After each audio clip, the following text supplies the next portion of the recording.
দর্শক, এই মুহূর্তে আমাদের সহকর্মী আরিফ খান আবির আছেন গাজীপুরে। ইজতেমার সবশেষ খবর জানতে চলে যাচ্ছি তার কাছে। আরিফ। জি মুখর। আরিফ, ইজতেমার সবশেষ কি তথ্য আছে আপনার কাছে, আমাদেরকে জানান। মুখর, আপনি জানেন কিছুক্ষণ আগে যেটি সংবাদে বলছিলেন, অর্থাৎ হচ্ছে আপনার সূরা নেজামের অধীনে এবারের ইজতেমার প্রথম পর্বে দুইটি ধাপে হয়েছে।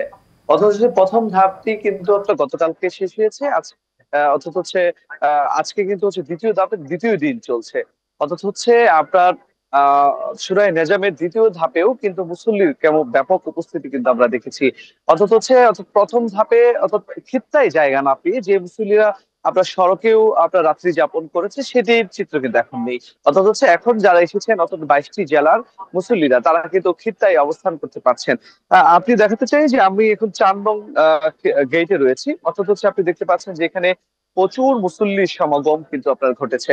অর্থাৎ হচ্ছে গতকালকে থেকে আপনার দেখেছি যে প্রথম দিন শুরু হয়েছে দ্বিতীয় ধাপে, সেই জায়গায় আপনি দেখতে পাচ্ছেন যে অর্থাৎ হচ্ছে প্রথম দিনই অর্থাৎ চিত্রগুলো ভরে গেছে। এবং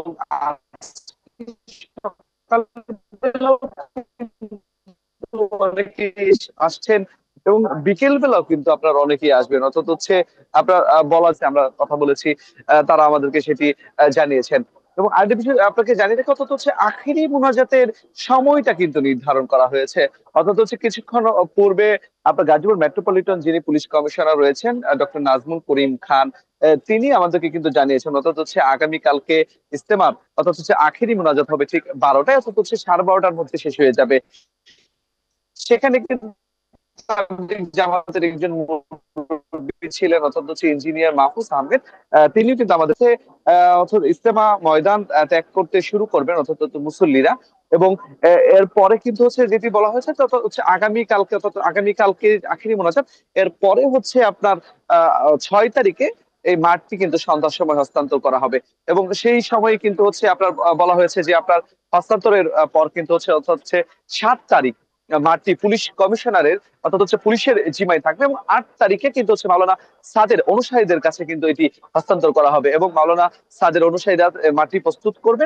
এবং তারপরে কিন্তু হচ্ছে সেখানে কিন্তু আপনার অর্থাৎ দ্বিতীয় পর্বটি অনুষ্ঠিত হবে, এমন তথ্য কিন্তু নিশ্চিত করেছেন অর্থাৎ police commissioner doctor Nazmul Karim Khan. এবং তাবলিগ জামাতের শীর্ষ মুরব্বী অর্থাৎ মাহফুজ আহমেদও আমাদেরকে জানিয়েছেন অথচ যে তারা ইজতেমার যে আপনার মূল যে আপনার স্থাপনাগুলো রয়েছে সেগুলো অক্ষত রেখেই তাদের সাথী ভাইরা পুলিশের কাছে সবকিছু বুঝিয়ে দেবে, অর্থাৎ হচ্ছে কোনো ধরনের বিশৃঙ্খল পরিবেশ কিন্তু তৈরি হবে না, এমনটি সবাই কিন্তু প্রত্যাশা করছে। অর্থাৎ হচ্ছে আপনার আহ্বান কিন্তু আজকে ফজরের নামাজের পরও শুরু হয়েছে, তো জোহরের পরে আবার বয়ান হবে এবং আসরের পরে কিন্তু যৌতুকবিহীন বিয়ে হবে। এইভাবেই কিন্তু হচ্ছে আমূলি দাওয়াতের কাজগুলো কিন্তু চলছে ইজতেমাতে মুখর।